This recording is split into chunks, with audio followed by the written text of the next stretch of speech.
Hey everyone, I'm Jeff Haynes, Senior Editor of Video Games at Common Sense Media, and I'm here today with a quick look at Dying Light 2. It's a game that came out on February 4th, 2022 for the PlayStation 4, PlayStation 5, Xbox One, Xbox Series X and S, Nintendo Switch, and Windows PC.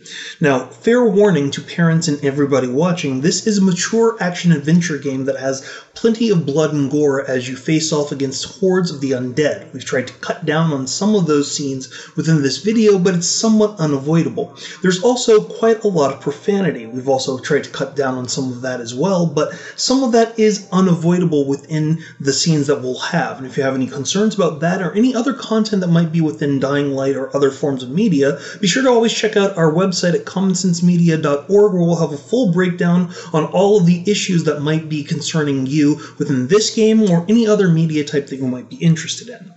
So what's the story of Dying Light 2? Well, the game takes place 15 years after the events of the original title, which really revolved around an incident known as the Harran virus, where a city wound up discovering that its denizens had been infected by this disease or this virus that turned them into undead zombies. So the government of that particular country wound up walling off that city, trying to contain the outbreak, but of course it also wound up gathering all of the scientists around the world to come up with a possible vaccine to prevent this from breaking out and taking over the rest of the world. The government, unfortunately, had ulterior motives and kept trying to figure out a way of working on that virus as a possible bioweapon. It wound up getting out and mutated, leading to, of course, the downfall of the world and the destruction of civilization. Now, as you can kind of see in the video itself, all of the remaining survivors of humanity now live in pockets of cities that happen to be walled off in different parts of the world, and they really rely on people that happen to be brave or foolhardy enough to kind of wander the wilderness to deliver messages, to deliver different tasks or different packages, and these people are known as pilgrims. You happen to be a pilgrim yourself, known as Aiden, and that's basically the character that you wind up playing within the game. And you go through different places trying to accomplish these goals that other people set for you, but you have your own goal, your own motives. You're looking for a family member that's disappeared many, many years ago. And without getting into some of those story elements, because they really are integral to what's going on and what's happening, you wind up coming to a place known as Villedor, which is a very large metropolitan city, because there is a belief that this family member happens to be somewhere in the outskirts or somewhere within the city itself, and so you're trying to find any information that you can. Unfortunately for you, your contact tells you that they want to meet you in what seems to be a dilapidated train station or subway station. When you get there, of course, you discover that this is a place that no one would want to go to, whether you happen to be a soldier, a citizen, or a pilgrim. It's full of bodies, there's blood and gore everywhere. It looks really like an abattoir or just a section where people are waiting to ambush you, whether they happen to be raiders or the undead. You want to get out as soon as possible. Unfortunately for you, as you're trying to figure out a way of getting from the train tracks to another room, another corridor, the noise that you wind up making alerts one of the mutated undead that happens to be within this location, and it leaps out at you from the shadows, as you can see right there. You're defenseless. You have absolutely no idea of how you're going to get away from this thing, and even though you try your best to dodge and avoid it, it's impossible to get around it. Fortunately for you, the contact that you were looking for deploys a UV light to send this creature screaming off into the darkness, but it's a little bit too late because it still manages to bite you, infecting you with the virus and getting you going towards making your eventual change into one of the undead. You're hoping that you can actually find a way to defray this or slow down this, but it's really, really difficult because you are in a place that is not really covered by any kind of UV light or sunlight, and as you can see, the flare on the screen is the disease kind of taking over and infecting you when you pass out. Without getting into some of the twists or turns, you wind up waking up inside the town of Villedor, which is a rather large location. As you can see, everywhere that you can see in this scene, you can eventually wind up getting to. And you meet this character, Hakon, who not only helps you out, but also winds up kind of teaching you the ropes, or walking you across the rooftops of Villedor itself. This is partially one of the training situations where you wind up leaping from rooftop to rooftop, or I guess from rooftop to mattress in that instance, where you're getting a sense of the parkour action that you're going to constantly use in the midst of play. You're going to be bouncing from one location to the other, and staying above the streets is always a safe bet, especially during the daytime, because not only do you get a sense of what's going on in a street level, because you can always look down and see where the threats are, but you can also escape if you need to from different threats. Unfortunately, right now, as you can see, Aiden is very weak. The bite and the infection really has taken a lot of his strength out of him, and when he used to be an uninfected pilgrim, he could have easily scaled this billboard without a problem. This will require the use of inhibitors to not only inhibit the virus from taking effect, but also to strengthen your abilities so that you have more health, more endurance, the option to develop new skills, and live a longer life. And Hakon will also break out a lot of these examples and explain to you what you need to do. He'll also show you scenes like this, where you're getting a sense that it's not just you or some of the survivors in the streets that are fighting the undead. There are different factions that happen to be around. In fact, Hakon is pointing out to you the Peacekeepers, who are kind of like a paramilitary police force slash vigilante group that has their own rules about how they want to conduct business and live within the walls of Villedor. And as you can see right here, there's also a sense of dialogue trees and ways that things wind up happening within the game.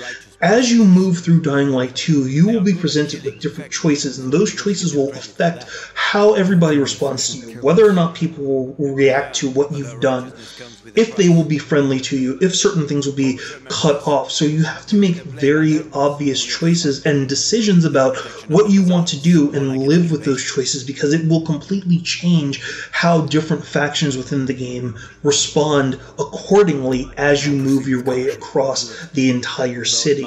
Some of the choices that you make will immediately turn some of these factions into your enemy.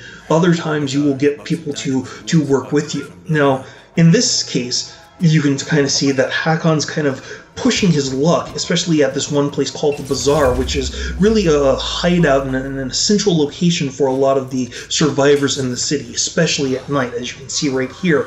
This is dangerous because they've turned off the UV lights, which is one of the few bits of protection you have against the undead, and this creature right here is known as Howler. Whenever it screams, it alerts every single undead creature within a certain radius that there are people that it can attack, and everybody else can attack, and that starts what's called a chase, where every single undead comes swarming and sprinting out at you.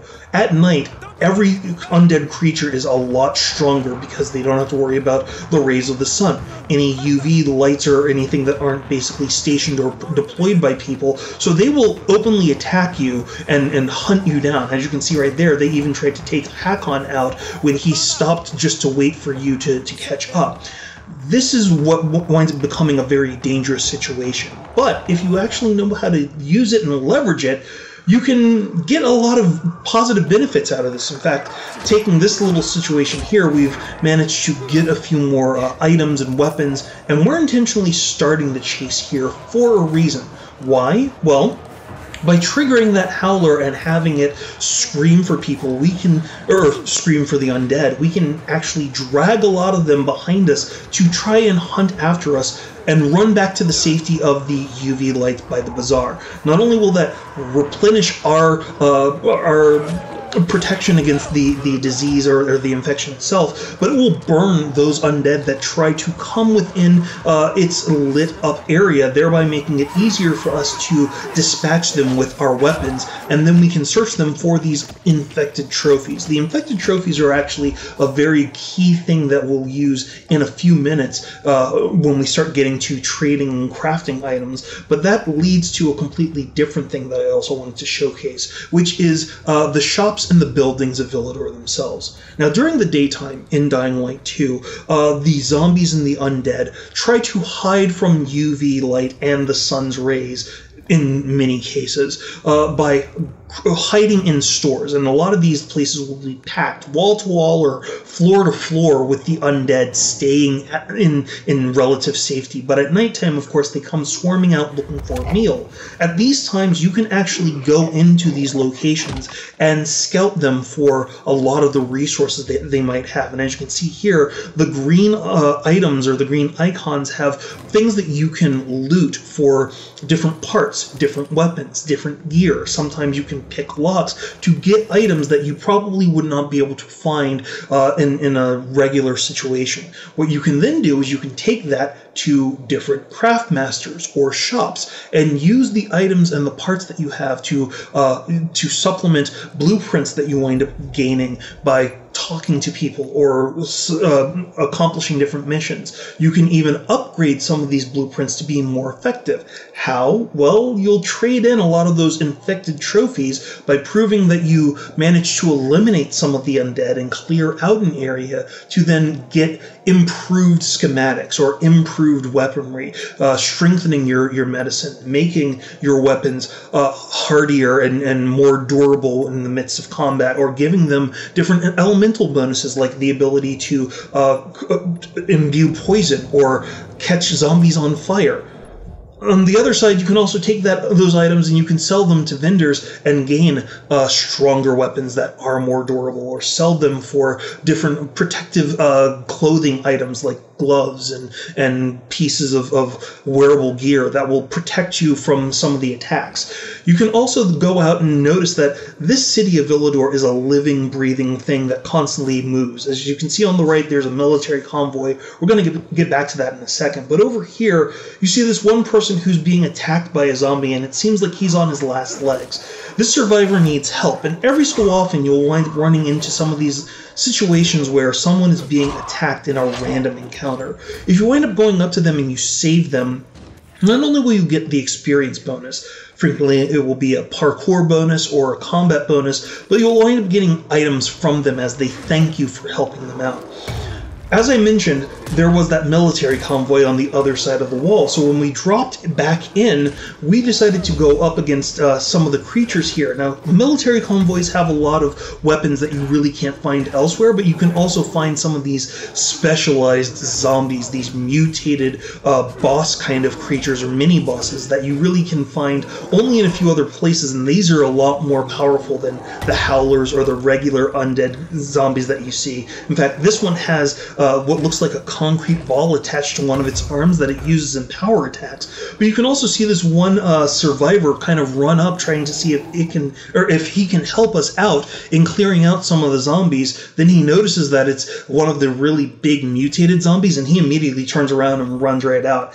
It's these touches that really makes Villedor a living, breathing world where every single choice you make, every action that you do has a definable consequence that really impacts everything as you move forward throughout the course of your adventure. And of course, taking out this zombie means that we have the option to get another rare trophy of the infected that you really can only find in certain locations.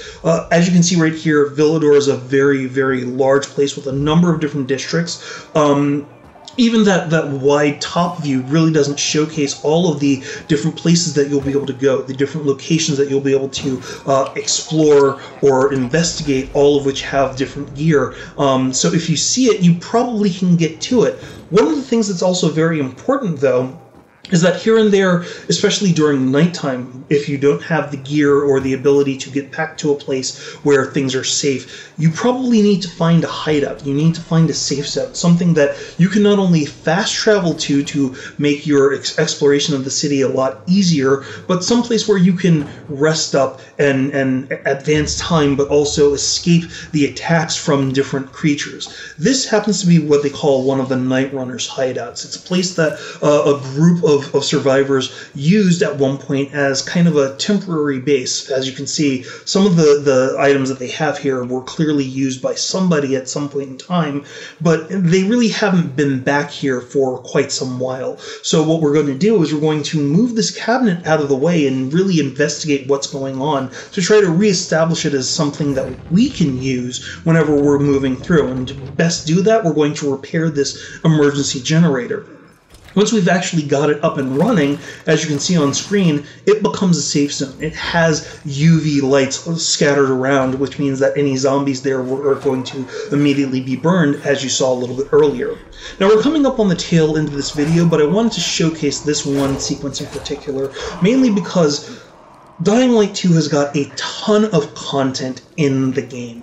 Whether it happens to be the the side quests, the main plot, or just exploring the city itself, the producers of the game have stated that there's easily over 500 hours of content that you can discover and explore in these streets. And one part of that is kind of revolves around the fact of knowing exactly when you have the ability to go into certain areas that are possibly more dangerous than you really expect. In fact, here we've managed to make it to this one location that's close to a metro station, but all the zombies are much stronger and of a higher level than we are. So even though we could take out 1 or 2 zombies, we're now being swarmed by easily 6, 8, 10, 12 zombies at once, all of whom are trying to take us out because they know that they're stronger than us, and they get strength in numbers as more zombies start pouring out of the surrounding buildings. So we have only a few options. We can try to fight them off as we're doing now, we can try to run, or we will probably die in that circumstance. Unfortunately, that's all we have time for right now. That's a really quick look at Dying Light 2, but if you're interested in this game or any others, be sure to always check out our website over at commonsensemedia.org.